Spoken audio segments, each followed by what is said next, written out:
Oke, Assalamualaikum warahmatullahi wabarakatuh. Waalaikumsalam Selamat malam, warahmatullahi wabarakatuh. sahabat Sekolah Kader Bangsa Wahidin Salim yang saya hormati. Mohon maaf, udah lama nih SKB tidak mengudara, ya, hampir sudah lebih dari mungkin sejak COVID berakhir ya, itu paling tidak. Nah, karena ada kepedulian kita lah terhadap bangsa ini melalui pengembangan karakter, maka saya mau mengajak teman-teman untuk berdiskusi atau menyoroti tentang bagaimana matinya sebuah pendidikan karakter di Indonesia. Bukan matinya, tapi ada penyebab yang membuat orang itu akhirnya ada persoalan karakter di Indonesia ini. Nah, teman-teman, sahabat TV Kader Bangsa Indonesia yang saya hormati, eh, akhir-akhir ini bahkan mungkin sejak 1 bulan yang lalu ya kita diramaikan dengan berbagai macam media berita ya di media papan atas maupun media online semuanya bicara tentang masalah eh, cawapres ya. Ini kalau kita lihat ada cawapres ini menjadi menarik sekali karena saat sebulan yang lalu itu rakyat Indonesia dihadapkan pada persoalan ini, ya dan tidak gitu kan. Nah, ketika jadi iya akhirnya ini kan menjadi wah ramenya bukan main, bahkan ini dikaitkan dengan keputusan MK di mana MK akhirnya meloloskan usia tidak harus di atas 45 tahun, 40 tahun ya Pak ya, tapi 40 tiga tahun. puluh tahun bisa. Nah, ini luar biasa, tapi itu nantilah kita. Nah, dalam konteks ini, karena kita ini sekolah pendidikan karakter, saya ingin melihat dalam suasana seperti ini ya, sifat terjang eh, Pak Jokowi terhadap eh, perpolitikan di Indonesia yang konon secara resmi beliau mengatakan akan cawe-cawe gitu kan, dan akhirnya memutuskan anaknya menjadi cawapres, merestui kalau bahasa beliau kan. Tapi ini secara politik kan mendorong, ya kan, apapun lah anak itu nggak mungkin ya, masih banyak pro kontra ya. Wah, tapi saya nggak punya data statistik lebih banyak yang mana yang pro dan yang kontra gitu ya. Yang ingin saya soroti di sini begini teman-teman, nanti saya akan tanyakan. Jadi bagaimana ya pandangan Anda dalam situasi seperti ini? Bagaimana menempatkan anak menjadi cawapres, apakah ini menjadi bagian apa ya, sesuatu yang bisa diterima oleh masyarakat Indonesia dengan ya benar itu ya boleh gitu kan. Nah, tapi juga bisa dilihat dari sisi apakah ini bisa dijadikan sebuah apa titik paling rendah dalam pendidikan karakter anak-anak Indonesia. Nah, gimana ini saya minta pandangan Mas Ubaidillah ya. Jadi Mas Ubaidillah ini adalah seorang tokoh ya atau konsultan perilaku, sehingga saya yakin punya pengamatan, punya cara pandang. Apa yang Anda pikirkan atau Anda apa ya nilai dari sebuah perilaku seperti ini, seorang presiden yang mendorong bahkan merestui anaknya menjadi wapres di tengah-tengah situasi politik atau situasi masyarakat seperti ini. Gimana Ustaz Upaya? Monggo. Ya, terima kasih Pak Gus atas kesempatannya dan sahabat televisi Kader Bangsa, Sekolah Kader Bangsa. Teman-teman saya ini ada Pak Imam, ada Pak Raja. Ini menarik sekali pembahasan ini. Kalau kita bahas peristiwa ini sebagai informasi berita, ini kan sudah diselesaikan oleh media-media ya. Bagaimana peristiwa ini dikemas demikian rupa. Tetapi ini termasuk jarang nih yang membahasnya secara pendidikan karakter. Ini menariknya di situ. Nah, saya ingin mulai dari poin tentang kelas karakter warga negara, Pak Gus. Hmm. Sederhananya, warga negara Indonesia ini secara kelas karakter bisa kita petakan menjadi dua saja yang besar ya. Kita klaster menjadi dua. Yang Hmm. pertama adalah warga negara dengan kelas karakter ekonomi, Hmm. kelas awam ya, ekonomi. Apa ukurannya? Cemeti hukum. Jadi Hmm. menurut hukum boleh, dia cemetinya hukum. Dilarang orang berbuat baik atau menghindari keburukan karena persoalan pertimbangan hukum formal. Ini rendah banget sebetulnya, meskipun itu baik. Nah, yang kedua adalah kelas karakter elit. Mestinya pejabat publik itu masuk ke sini. Apa Hmm. pertimbangannya? Sensitivitas Rosso dalam bahasa Jawa atau Solonya. Rosso, jadi nggak butuh riset itu. Rosso, menangkap Rosso dan kesadaran publik. Jadi di atas dari hukum formal. Nah, Hmm. bagaimana membaca dinamika masyarakat dengan Rosso? Hmm. Kemungkinan itu kalau disampaikan dalam bentuk hasil riset itu nggak ada rasanya, Pak Gus. Itu Hmm. data. Gitu. Tapi coba dirasakan dengan Rosso, dia mengakses polisi saja nggak bisa, sekolah nggak bisa. Jadi itu Rosso-nya tinggi. Itu. Nah, seorang pemimpin, apalagi tertinggi di Indonesia ini, tentu diharapkan punya kualitas karakter yang basisnya bukan hukum, tapi sudah sensitivitas Rosso. Sebelum Hmm. terjadi pun kalau bisa tahu. Nah, di bahasa kita, di tradisi kita, ada bahasa yang sudah dikenal oleh KBBI dan menjadi kosakata kita semua untuk menaikkan bagaimana supaya kita itu berperilaku di ruang publik tidak saja berdasarkan hukum, tetapi berdasarkan sensitivitas Rosso itu. Apa istilah Hmm. itu? Ma'ruf dan mungkar. Ini Hmm. aslinya bahasa Arab, tapi sudah masuk ke KBBI. Ma'ruf itu bukan hukum pendekatannya. Ma'ruf itu sesuatu yang sudah diketahui oleh hatimu. Itu ma'ruf namanya. Hmm. Makanya ada istilah ta'aruf. Apa itu? Pacaran. Mungkin bahasa Pacaran. Indonesia. Ya, Ya. ya, ya, ya. Ta'aruf itu saling memahami tanpa pakai standar tulisan. Jadi Rosso yang bermain. Ta'aruf. Kalau Pak Ma'ruf Amin baru itu wakil presiden. Ya, ya, ya, Ma'ruf itu ya. sesuatu yang sudah diketahui. Nah, lawannya adalah mungkar. Ini bukan urusan hukum, mungkar itu. Mungkar itu sesuatu yang ditolak oleh hatimu. Jadi semua orang sudah tahu, oh ini boleh, ini nggak boleh gitu. Nah, kalau cuman masalahnya kan begini, Pak Gus. Para pemimpin publik kita ini dasarnya bukan sensitivitas Rosso tadi ya. Hmm. Hasil sama hasil riset ini masalah ini. Ya, sama kepentingan kelompok ini masalah ini. Ya, ini problem kita bersama dalam membangun karakter. Karena pembangunan karakter itu kan butuh keteladanan dan Ya, betul. keteladanan Hmm. itu tidak bisa diciptakan dari membaca buku 1.000 halaman, Pak Gus. Ya. Tapi harus butuh involvement, engagement, keterlibatan langsung sehingga Rosso tadi itu muncul. Kan ini Pak Gus sudah membuktikan bertahun-tahun ya. Ketajaman intuisi Pak Gus dalam mengelola seminar dan seterusnya itu kan nggak diperoleh dengan membaca Harvard Business Review 2.000 halaman kan, Ya, ya. tetapi dari bagaimana Rosso itu dilatih. Hmm. Nah, ini bahaya kalau pemimpin kita ya pijakan keputusannya hanya fakta hasil riset dan polling. Hmm. Rosso tadi hilang nanti keteladannya ya, sehingga kemakrufan dan kemungkarannya menjadi tumpul karena otak itu kan dididik dengan training, tapi kalau hati, jiwa dan rasa itu kan harus dilatih, diasah dengan keterlibatan. Hmm. Oke. Yang bingung saya bagus, Hmm. Pak, tapi kan di luar ada itu. Oh ada, tetapi secara karakter orang itu memasuki kompetisi publik, kepemimpinan publik itu kan setidaknya harus lolos dari tiga ini. Yang Hmm. pertama adalah ada prosesi yang benar. Nah, kalau Hmm. kemarin ini kalau saya menyimak ahli hukum nih, prosesinya kemarin banyak banyak manipulasi katanya kan. Statement undang-undang dirubah gara-gara untuk satu orang. Ini Hmm. prosesinya berpotensi cacat. Yang kedua prestasi. Prestasi ini kan diukur dengan indikator-indikator. Kalau di negara kita kan sudah jelas, dia pemimpin daerah, gubernur itu kan prestasinya ada untuk publik.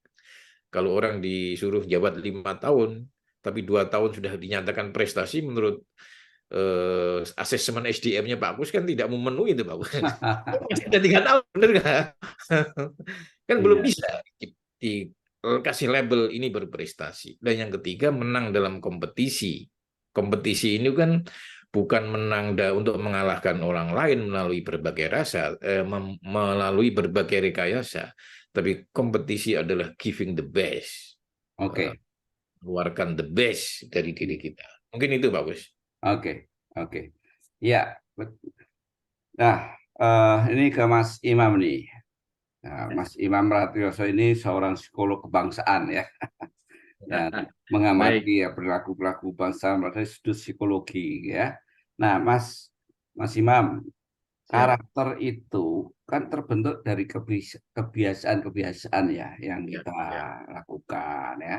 Nah, anak itu kan meniru apa yang dilihat sekarang dilakukan oleh orang tua ya. ya, Nah, ya.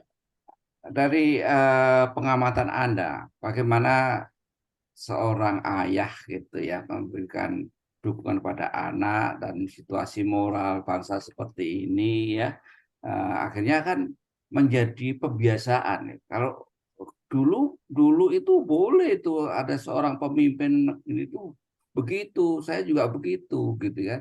Jadi apa pelajaran nepotisme itu sudah kayak dikasih kentalak boleh nepotisme kan gitu Ya, kan ya, seakan-akan begitu ya. ya. Mungkin dasarnya karena tadi Bapak Ubay tidak ansih itu hukum gitu ya. Secara hukum sih betul gitu ya. Tapi ada rosol ya, Mas. Maksudnya Mas Imam Ratioso ini kan ya. Jadi ini kan harus dikembangkan gitu ya. Nah, gimana Mas Imam dari Ya, perspektif ini? terima Monggo. kasih Pak Nah, Agus. Assalamualaikum warahmatullahi wabarakatuh. Waalaikumsalam. Pak Agus, Pak Ubay, Pak Bambang. Senang sekali nih bisa ketemu lagi. Saya juga baru nges ketika Pak Agus cerita sudah setahun ya SKB nih kan. Saya juga acara saya juga vakum begitu COVID mereda dan kita kembali ke offline ya. Tuh. Baik, Pak Kus, mungkin saya mengawali dari yang sudah diawali oleh Pak Kus dan Pak Ubay tadi tentang fenomena dunia politik di tanah air akhir-akhir ini gitu ya. Saya mungkin sedikit mengutip dua cerita yang cukup klasik, namun itu sangat kontekstual pada hari-hari terakhir ini dan kita bisa ambil nilainya. Yang pertama adalah kisah Umar bin Abdul Aziz. Ya, Hmm. dia salah satu khalifah tersukses di zamannya sampai hari ini menjadi legend. Mungkin Pak Kus, Pak Ubay, Pak Bang pernah dengar ketika suatu malam Umar bin Abdul Aziz menerima putranya. Putranya ingin berdiskusi. Hmm. Lalu dia menanyakan putranya, anakku, apa yang ingin kamu diskusikan? Apakah ini terkait dengan persoalan negara atau urusan keluarga? Oh iya ayah, aku ingin mendiskusikan soal keluarga kita. Oke, kalau soal keluarga, tunggu dulu. Dia mematikan lampunya. Jadi diskusi dalam keadaan gelap gulita karena lampu yang dia pakai itu adalah anggaran negara. Hmm. Kisah pertama ya. Yang kedua, kisah dari seorang tokoh legenda juga di tanah air. Tokoh politik juga. Hmm. Gubernur, salah satu gubernur terbaik Jakarta, Ali Sadikin. Ya. Ya. Ali Sadikin suatu ketika didatangi anaknya, kalau Hmm. nggak salah si Boy Ali Sadikin. Boy ketika itu usia SMP apa SMA gitu. Datang cukup-cukup ke ruang Ali Sadikin. Ali Sadikin bukannya senang atau gimana, dia bentak, ngapain kamu kesini? Hah, urusan apa? Pulang kamu pulang. Coba, ini contoh nyata, Pak. Tuh. Contoh nyata melegenda, nyata hidup dan kita mungkin pernah ketemu, terutama dengan Pak Ali Sadikin gitu. Hmm. Apa benang merah dari dua kisah ini? Nah, mungkin sudah disampaikan sebagiannya oleh Pak Ubay. Rasa, Pak. Hmm. Saya mungkin melengkapinya dengan rasa malu. Rasa malu. Betul, Jadi betul, betul. itu tidak terucapkan, itu tidak ada undang-undangnya, bahkan tidak ada hukumnya. Hmm. Tapi itu kan Umar bin Abdul Aziz juga mungkin tidak ada yang mengajari secara letterlek, secara definitif, enggak. Tapi itu hanya ya rasa kan, itu Hmm. kepatutan kan begitu. Ali Kepatutan ya. Sadikin juga begitu kan. Mungkin nggak ada undang-undangnya dilarang menerima, ini enggak. Dia ya itu rasa itu gitu. Saya juga almarhum ayah saya seorang pejabat eselon 2 di BKBN itu sangat jarang itu mengajak kami putra-putrinya, bahkan tidak mendorong saya untuk masuk PNS. saya nggak jadi PNS gitu karena mungkin bahasa sekarang fatsun politik ya Pak. Oke, fatsun politik. Nah, jadi mungkin kalau saya boleh usul Pak, kan ini di background kita nih Bapak sudah tulis nih jujur, peduli, disiplin, berani, kompeten. Saya suka satu lagi Pak, rasa malu Pak. Rasa malu. Karena kejadian ini ya. Iya, rasa malu sudah Tidak ada. hilang Pak. Dan itu sayangnya dipertontonkan oleh elit-elit kita, terutama ya nomor satu kita. Ya, ya, ya. Dan ini menjadi puncak Pak Kus dari rendahnya atensi terhadap yang sedang diperjuangkan oleh Pak Kus ini, membangun karakter bangsa. Ya. 3 hari yang lalu Pak Kus, Pak Ubay, Pak Bambang, saya menjadi pembicara di 2 SMK. Saya diminta untuk mengisi pelatihan tentang anti perundungan, anti bullying. Ya. Saya baca materinya itu materi dari Diknas ya, gitu ya. Materi itu bagus, cuman entah kenapa saya melihatnya tidak melibatkan tokoh-tokoh seperti Pak Kus, seperti Pak Ubay, atau saya lah teman-teman psikolog yang memahami perilaku, memahami sebab akibat gitu ya. Jadi materi yang ada itu hanya reaktif gitu Pak Kus, ya kan? Hanya mendeskripsikan perundungan itu apa, jenis-jenisnya apa, ya kan? Perundungan itu ada yang jenisnya verbal, fisik, cyberbullying, pengucilan, tapi tidak pernah membahas akar dari perundungan itu apa. Kenapa begitu menjadi fenomatik gitu kan di tanah air itu. Nah, itu yang dalam sesi saya itu ya tidak saya rombak Pak ya. Saya lengkapi, justru perundungan itu saya dari materi itu saya taruh hanya 40% terakhir. 60%-nya adalah bagaimana kita membangun konsep diri anak-anak kita, anak-anak siswa kita. Dan di antara konsep diri yang paling penting itu adalah memahami harga dirinya sendiri sebagai seorang manusia. Kita makhluk hidup, kita manusia ciptaan Tuhan yang terbaik, harus menghargai diri kita. Kalau kita mampu menghargai diri kita, otomatis sebentuk apapun bullying yang datang kepada kita tidak akan mempan, kita akan imun gitu. Dan sebaliknya, kalau kita memiliki harga diri yang baik, rasanya tidak bisa kita melakukan bullying terhadap orang lain. Nah, ini kan tema-tema ini kan tidak menjadi concern Pak Gus. Ya. Saya harus mengatakan di Jokowi periode pertama ada concern ke sana Pak. Karena terus terang saya menjadi salah satu pembicaranya Pak. Ada waktu itu di bawah Mbak Puan ya, revolusi mental. Saya selama 2 tahun diajak keliling di 10 rumah sakit vertikal ya, di bawah Kemenkes waktu itu. Saya 2 tahun keliling 20 rumah sakit. Materi itu bagus gitu. Dan itu kenapa berhenti? Dan kenapa itu hanya menjadi sebuah implementasi kecil dari nawacitanya presiden kita gitu. Nah, maksud saya adalah kan membangun karakter bangsa ini kan bukan pekerjaan setahun, 2 tahun, 3 tahun, 5 enggak Pak. Ini kan sepanjang kehidupan kita. Gitu kan. Dan tingkat garansi keberhasilannya enggak ada yang bisa menjamin gitu. Kita sudah memahami itu, lalu kenapa itu tidak dikerjakan dengan sungguh-sungguh gitu. Padahal ya inti semua agama ya itu ngomongnya akhlak. Ya kan?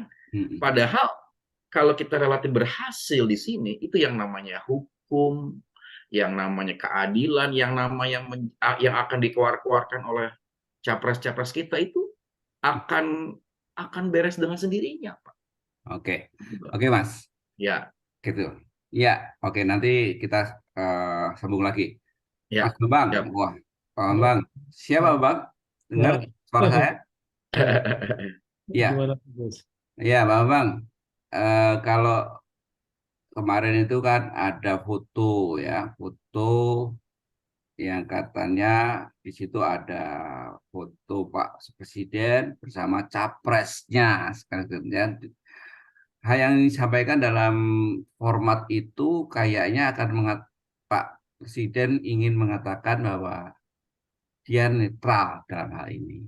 Nah, gimana sebagai mantan wartawan, seorang penulis eh, karakter, seorang penulis yang banyak bukunya sudah ditulis sekali oleh beliau ini, eh, Pak Raja Bambang Sutikno, barangkali bisa memberikan perspektif. Gimana ini?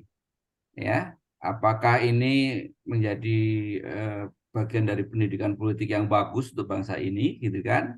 Nah, tapi saya hanya sedikit dulu, Pak.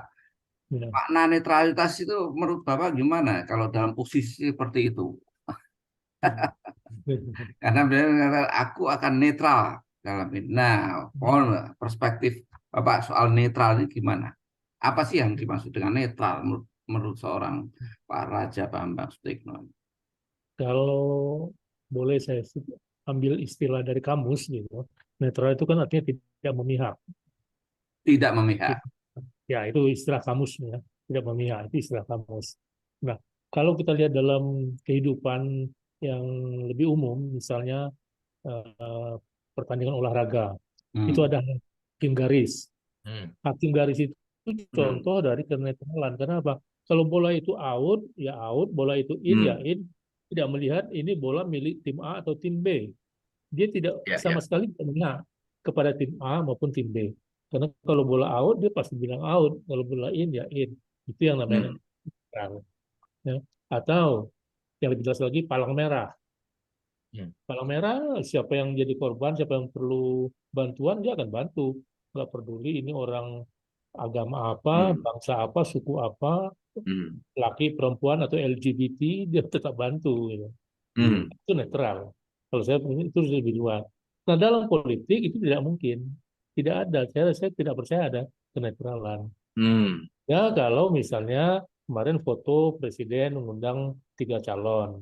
Itu dia kan sebagai presiden yang penyelenggara pesta, Betul. sebagai tuan rumah. Dan dia harus menghormati semua tamu. Hmm. Itu. Saya melihat dari segi itu. Dia ingin menunjukkan kepada rakyat bahwa saya akan menjadi tuan rumah yang baik, karena itu semua tamu saya undang dan saya hargai.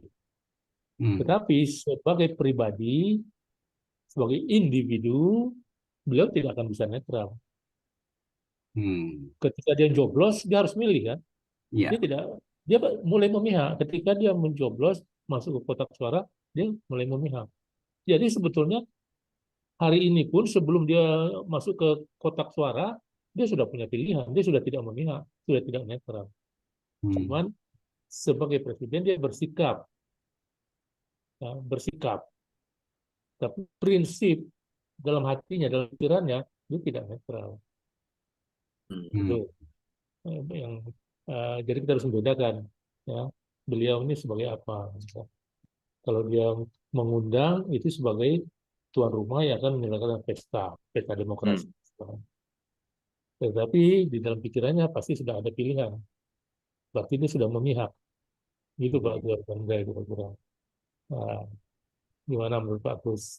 Jadi kalau menurut Pak Raja dalam perspektif tadi bahwa Bapak Presiden itu mengatakan akan netral, tapi kenyataannya beliau juga mengharapkan anaknya menjadi pemenang, terus kan gitu. Kira-kira sudut kenetralnya seperti apa ini Pak nanti? Apakah bisa menjamin dia netral? Hampir dipastikan tidak, Pak. Kalau dia acting sebagai presiden, ya saya mengatakan acting ya, bersikap sebagai presiden, dia akan memperlihatkan Memperlihatkan ke Ya, publik ya. bahwa dia ya, harus seakan-akan netral. mencoba bersikap netral. Dia akan memperlihatkan. Karena undang-undangnya, aturannya memang dia harus begitu. Nah, Ya. ini Kalau yang mengenai menarik Mas anaknya, Imam, Pak Ube ya. Jadi kalau- Ya, ya maaf, seakan-akan kalau mengenai anaknya yang jadi calon, mm, jadi pasangan presiden dan wakil presiden, dari situ aja sudah kelihatan bahwa dia merestui anaknya. Kalau dia sudah merestui anaknya, berarti dia sudah memihak. oke. Jadi dari situ aja sudah tidak netral, ya kan? Gitu, Pak. Oh gitu. Nah, ini kita kan supaya tahu karena Pak Raja ini kan seorang wartawan dari secara definisi netral itu pasti paham betul lah ya.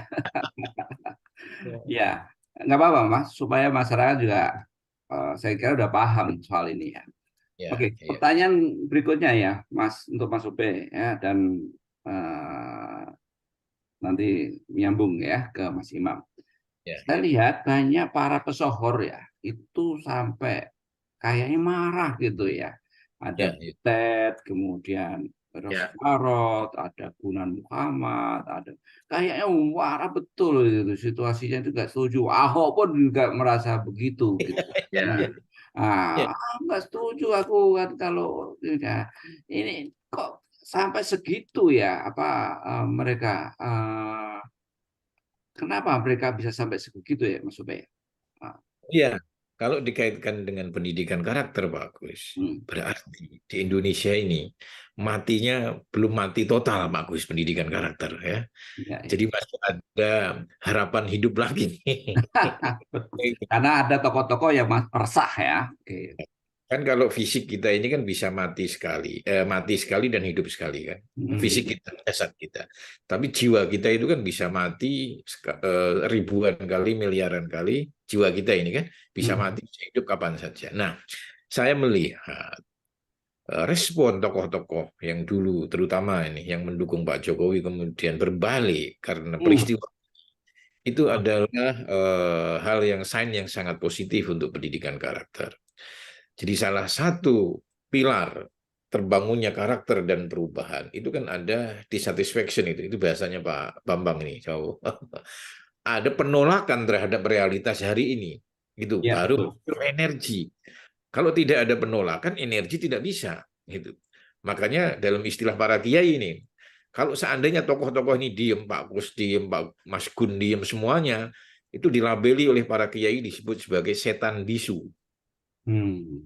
Setan, setan Dan bisu. dianggap pembenaran ya. Ya, membenarkan gitu. Pembenaran. Oke, oke. Ya, nah, jadi energi terbaik untuk sebuah revolusi karakter, revolusi akhlak, macam-macam itu di awal itu harus ada penolakan terhadap realitas yang dinilai itu melanggar moral dan etika. Ya, Baru betul. nanti butuh strategi, butuh aksi, butuh manajemen, butuh duit, butuh program dan seterusnya itu kan persoalan bab berikutnya. Tapi di awal mestinya respon para tokoh ini disambut oleh sebagian besar rakyat kita. Itu seperti Hmm. reformasi. Dalam teori revolusi kan ada ungkapan itu. Hmm. Revolusi itu tidak pernah dilakukan oleh banyak orang. Dia dilakukan oleh satu dua orang, lalu disambut oleh banyak orang. Karena ada Hmm. kemarahan tadi. Kemarahan terhadap situasi. Nah, Hmm.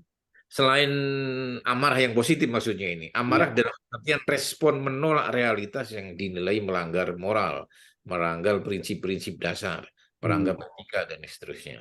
Nah, selain itu keadilan, protes terhadap penegakan keadilan yang loyo.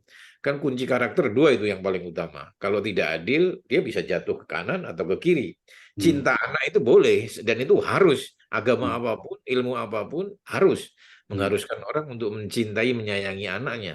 Tapi kalau tanpa keadilan, dia bisa roboh ke Hmm. kiri, atau ekstrim kanan. Kan begitu. Iya, iya. Termasuk tidak memihak. Betul, Tidak betul. memihak sebagai presiden pun oke, tetapi ketika tidak ada keadilan, dia bisa pribadinya bisa jatuh ke kanan atau ke kiri karena adil itu kan di sini. Bangunan Hmm. karakter pribadi Hmm. itu dua tadi itu. Keadilan ini yang paling utama ya. Yang lain pendukung gitu. Oke, Keadilan sama respon hmm. penolakan terhadap realitas yang ada yang perlu dikoreksi. Oke, oke. Eh, Teman-teman, jadi saya tuh melihatnya begini ya.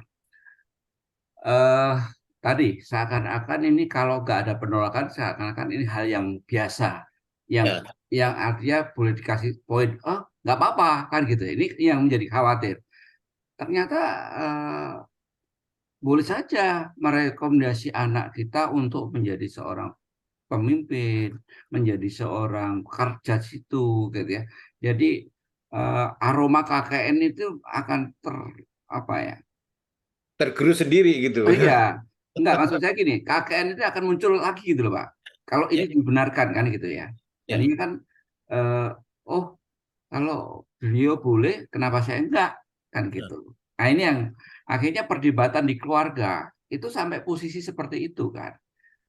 Jadi kalau anaknya minta tolong carikan kerjaan, toh bapak ada network yang banyak, kasihlah referensi, kasihlah. Nanti bahasa referensi, bahasa apa networking ini kan bahasa bisnis gitu ya.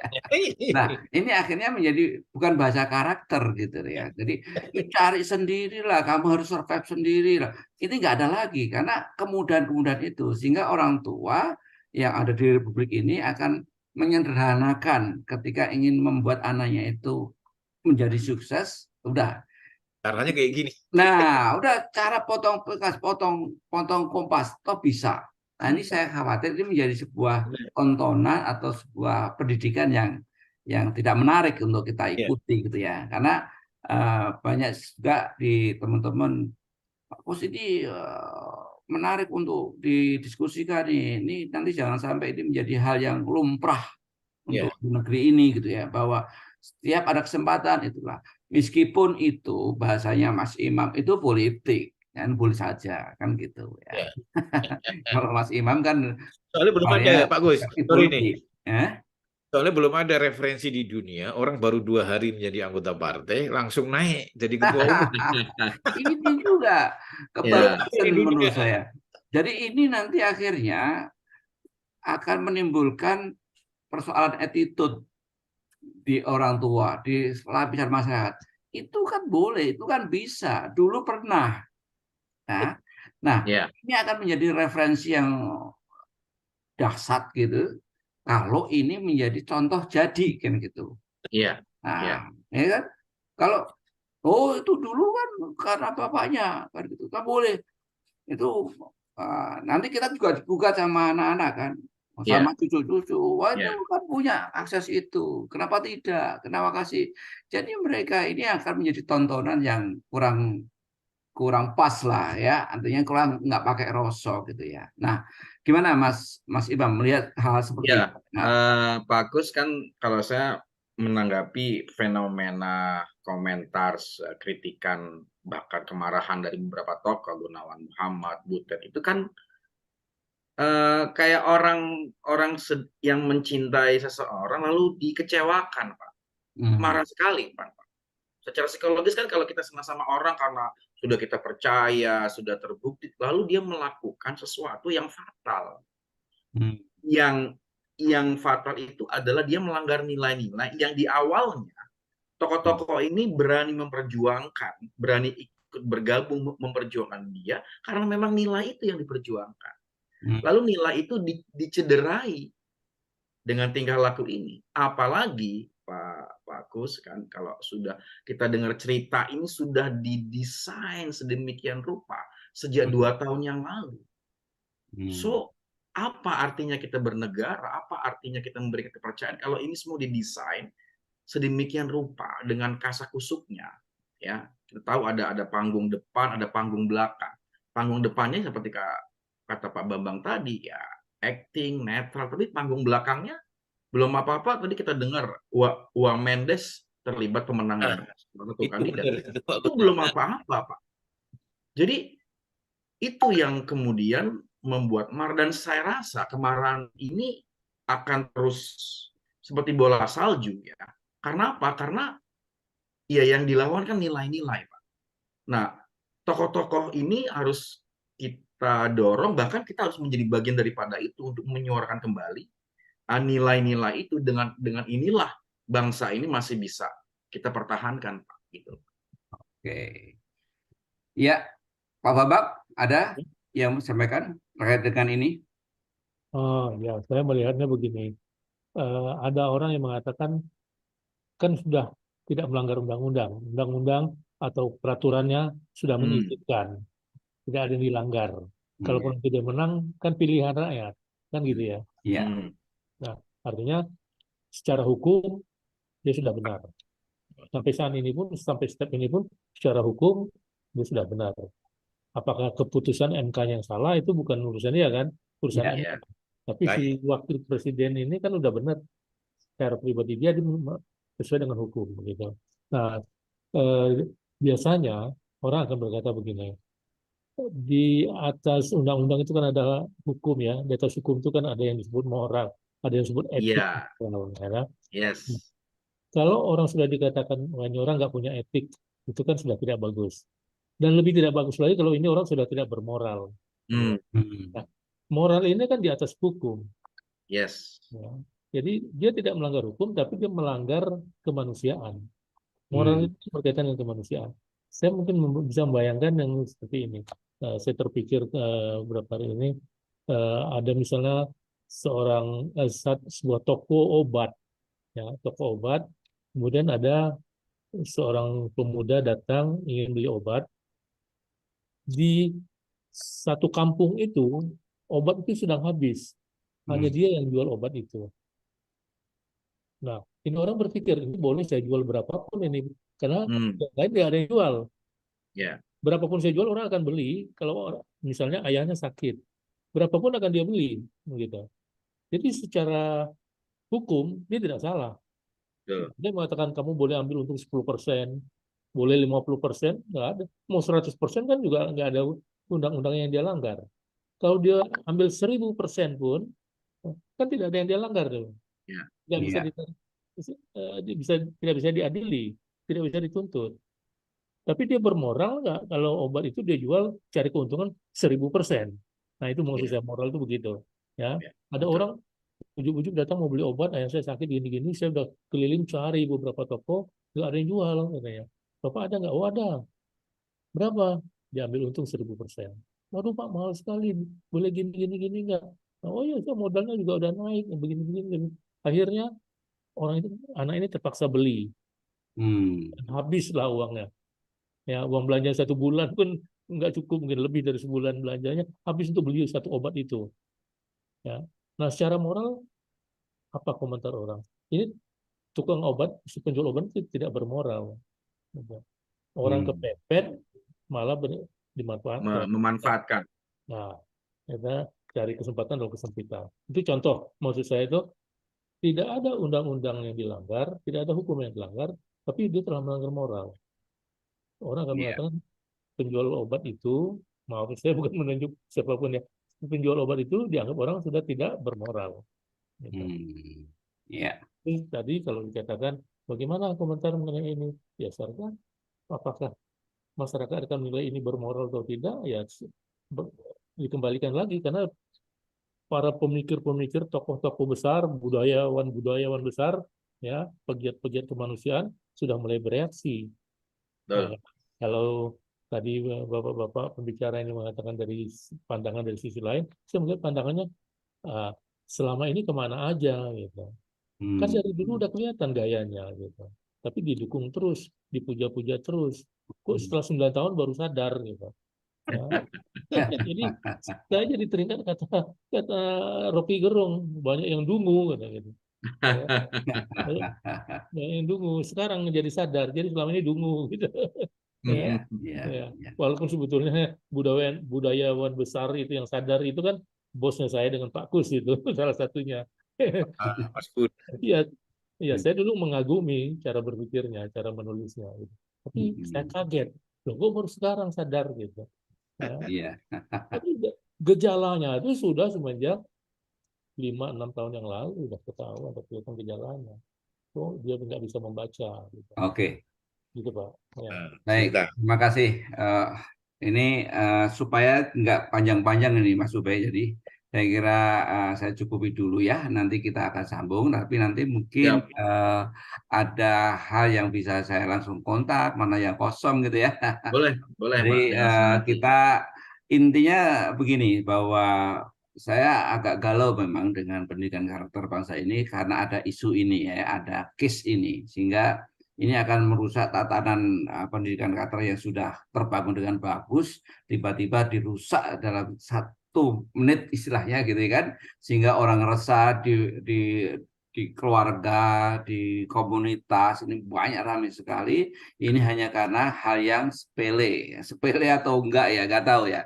Kita belum bicara kenapa seperti itu dilakukan. Itu kita nggak masuk ke wilayah Mas Imam ya, politik gitu ya di sana, tapi kita lebih ke arah pendidikan karakter.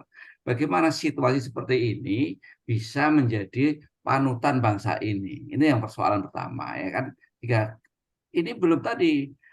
Kalau Mas Imam mengatakan dulu revolusi mental, ini sekarang ini terjadi apa nih, bisa penurunan ya, Degradasi. degradasi gitu. Jadi ini yang luar biasa. Maka saya paksakan bahwa saya harus munculkan lagi TV Kader ini karena ini hal yang penting ya untuk Ya, masyarakat. Pak Kus sih kalau saya usul Bukan. ini momentum buat kita semua, terutama Pak Kus ya, untuk Ya, dengan Sekolah Kader Bangsa ini, saya kira momentum untuk bangkit kembali untuk tujuan SKB ini, Pak ya. ya, Bahkan mungkin Pak Kus bisa mengumpulkan para narasumber yang terdahulu ya, kita bikin press release ya kan. ya, Tidak untuk menyalahkan, tapi ini adalah momentum kita semua untuk betul. ada sesuatu yang menjadi PR besar di bangsa kita gitu loh. Nah, ini yang harus jadi roda ya. Mudah-mudahan ini Ya, momentum yang baik dan hikmah buat kita semua. ya, betul. Ada lagi, Mas Obe, mau sampaikan? Paling itu untuk usulan acara sih itu Pak. Yang diusulin Pak Imam tadi udah oke itu saya rasa. Gitu ya. Oke. Baik, terima kasih teman-teman para narasumber malam ini. Saya kira cukup menjadi basic kita atau paling tidak pengawal ya, pengantar untuk diskusi selanjutnya. Jadi Pemicu yang menarik. sahabat, gimana Pak?